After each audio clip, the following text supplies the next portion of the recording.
यौन काण्डदेखि लिएर अनेक भन्छ, त्यो पनि पुष्टि गर। च्यालेन्ज तँलाई। तिमीहरूका दममा घमण्ड अझै पनि लाज लाग्दैन? सक्छस् मसँग भन्ने? आइज फेस टु फेस गरेर बोल्न तयार छु। कुन मिडियामा बोल्ने कि टुडी खेलमा बोल्ने कि कहाँ बहस गर्न पर्छ तसँग म 100 घण्टा बहस गर्न तयार छु। आउँछस्?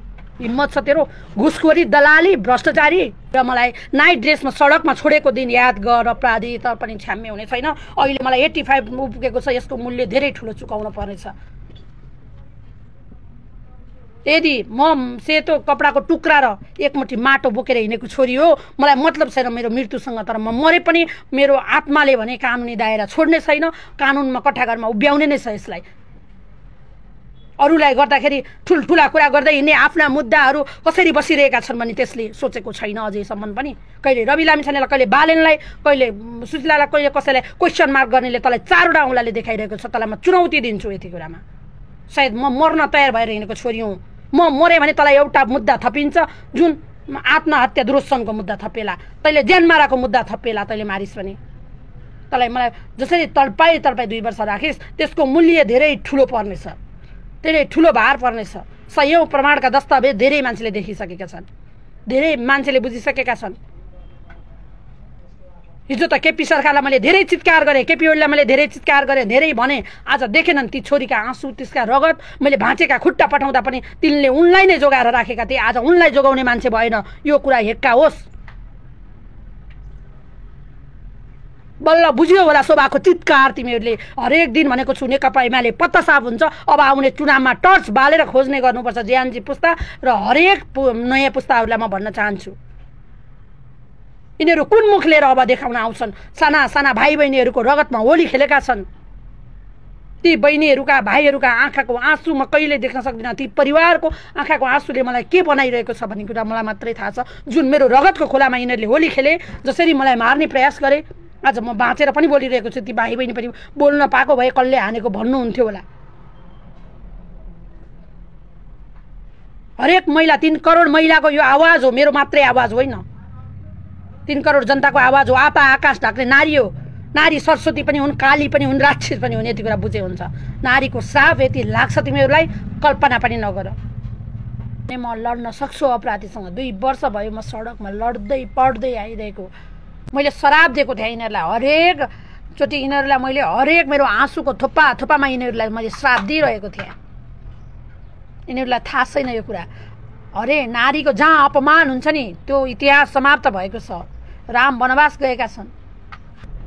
म कानुनी रूपमा लडिरहेको छु। तपाईहरुलाई मैले यो जानकारी पनि गराउनुपर्छ। म कानुनी रूपमा उच्च अदालत पाटनमा लडिरहेको छु र केही दिनमा फैसला पनि हुन्छ।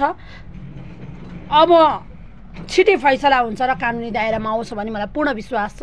प्रमाणको रूपमा हेरिन्छ होला। आज आफ्ना घर जल्दा, आफ्ना छोरीप्रति केही कुरा बोल्दा त्यति चित्त दुख्दा रहेछन्। मेरो बाबुमा थिएनन् अनि मलाई सडकमा पुर्याउँदाखेरि मन दुखेन? कि चाहिँ म चाहिँ अर्कै मान्छेले बनेको होइन, मेरो पनि त रगतले बनेको हो नि त। म नि यही देशको नागरिक हो नि त। किन बोल्न सकेनन् सबैजना? पावर पैसाले। अब त्यो पैसा के गर्छस्? पैसा त अब डढाएर राखिस्। तेरा पैसा काम लाग्दैन। तेरा इज्जतमा कति के भयो भन्ने कुरा त अब समाजले मूल्याङ्कन गर्नेछ। जनताले 3 करोड जनताले मूल्याङ्कन गरिसकेको छ। कतिपय ठाउँमा सुनेको थिएँ शोभा पाठकले न्याय पाएको थिएन, अब त पाउनुभयो भनेर भन्नुभएको थियो। धन्यवाद तपाईँहरूलाई। धेरैजना 2000 भन्दा बेसी मलाई आमा बुवा दाजुभाइ दिदीबहिनीले आशीर्वाद दिइरहनु भएको छ। मैले उहाँहरूको आशीर्वाद ग्रहण गरिरहेको छु। भगवान हुनुहुन्छ, भगवानले माथि हात थापिरहनु भएको छ। भगवान रूपी आमा बुवा दाजुभाइ दिदीबहिनी मैले पाएको छु यो सञ्जाल मार्फत। उहाँहरूको आशीर्वाद मलाई जबसम्म बर्सिन्छ तबसम्म कसैले केही गर्न सक्ने आँट हुँदैन। 2-3 पटक मार्नलाई आक्रमण गरे, कहिले खुट्टा भाँचिदिए, कहिले मार्नको लागि आक्रमण गर्न आए, प्रहरीको खुट्टा मुनि राखेर बचाए। कतिपटक गुन्डा नै लगाएर घरमाथि नै गुन्डा लगायो, छतलामाथि।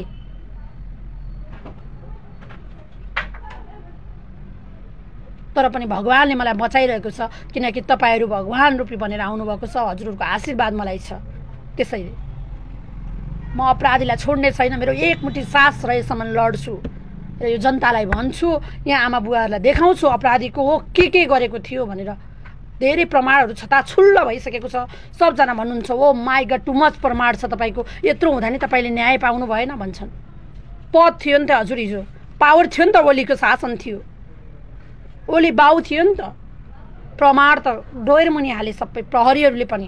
टेकु परिसरले त मलाई यति दमन गर्यो, जिल्ला सरकारी वकिलले यति दमन गर्यो, खाली उनीहरूका मान्छे लिएर जाने। म भन्न चाहन्छु त्यहाँ चाहिँ एमालेको प्रमुख हुनुहुन्छ, उहाँलाई तुरुन्त सरुवा गरियोस्। जेएनजी टिमलाई मेरो अनुरोध छ, उहाँ नेकपा एमालेको हो, उहाँले हरेक मुद्दा हामीलाई चाहिँ मुद्दा हाल्यो बोलेकै भरमा ल्याएर थुनिहाल्ने र हामीले हालेका मुद्दा चाहिँ सबै तामेलीमा राखेको छ। मैले 6 वटा मुद्दा साइबरमा हालेको थिएँ, 4 वटा मुद्दा चाहिँ टेकु परिसरमा हालेको थिएँ। त्यो सबै मुद्दा तामेलीमा राखेर मलाई पटक पटक दुःख दिने काम गरिएको छ। यो सरकारी वकिलको प्रमुखलाई रामहरि काफले के सम्झिङ हुनुहुन्छ, मलाई त्यति धेरै उ छैन। त्यो उहाँलाई चाहिँ तुरुन्त सरुवा गरियोस् प्लिज। तपाईँहरूसँग म हार्दिक अनुरोध गर्छु, सबैजनाले यो आवाज उठाइदिनुहोस्। त्यो नेकपा एमालेको झोले हो, त्यसैले हाम्रा मुद्दा कहिल्यै अगाडि बढाइदिएन, सधैँ हामीलाई रुवाबासी बनायो। मलाई मेरो 1.5 वर्ष अगाडिको मुद्दा पनि मलाई यस्तो भएको हो, उहाँहरूले मलाई यसो गर्नुभयो, मै अन्यायमा छु, मलाई उल्टो मुद्दा हालेर किन थुन्ने, म्याद पनि छैन भन्दाखेरि होइन थुन्नुपर्छ भनेर मलाई 10-15 दिनसम्म थुनेर राख्यो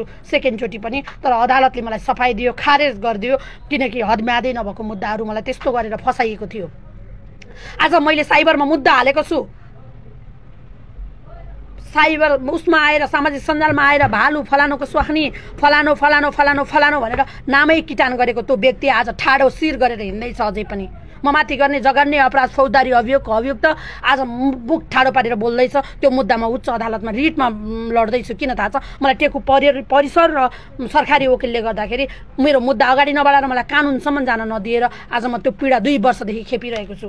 त्यसैले सरकारी वकिल कार्यालय र टेकु परिसरलाई तपाईँहरू जेएनजी टिमहरूलाई म फेरि पनि अनुरोध गर्न चाहन्छु, प्लिज कृपया तपाईँहरूसँग म अनुरोध गर्छु कि हामी जस्ता चेलीहरूलाई नमारिदिनु होला। हामी अन्यायमा परेर जिउँदै मरेका छौँ। निर्मला बहिनी त उनको मृत नै बनाए, तर त्यस्तो निर्मला जस्तै जिउँदै हामीलाई नमारिदिनु होला। तपाईँहरू आउनु भएको छ, कृपया तपाईँहरूले चाहिँ यसलाई हेरिदिनु होला, मध्यनजर गरिदिनु होला। हुन त मलाई धेरैजना जेएनजी टिमहरूले भनिसक्नु भएको छ, म्याम तपाईँसँग प्रमाण भनेपछि मैले उहाँहरूलाई प्रमाण पनि पठाइसकेको छु। म केही दिनमा प्रधानमन्त्री कार्यालयमा यो प्रमाणसहितको पेश पनि गर्छु।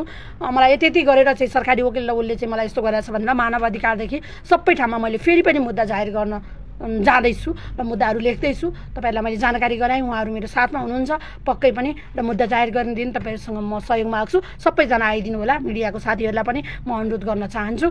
यिनीहरूले अति नै गरेका थिए, अति गरेपछि खती भएको हो। यो सही हुँदैन, छ्याम्मै हुँदैन। 3 करोड नेपाली जनताको लागि शोभा पाठक मात्रै छोरी होइन, म जस्ता सयौँ छोरीलाई यिनीहरूले दमन गरेका छन्। सयौँ छोरीहरूको आँसु पुस्नको लागि पनि तपाईँहरू अगाडि बढ्नु होला।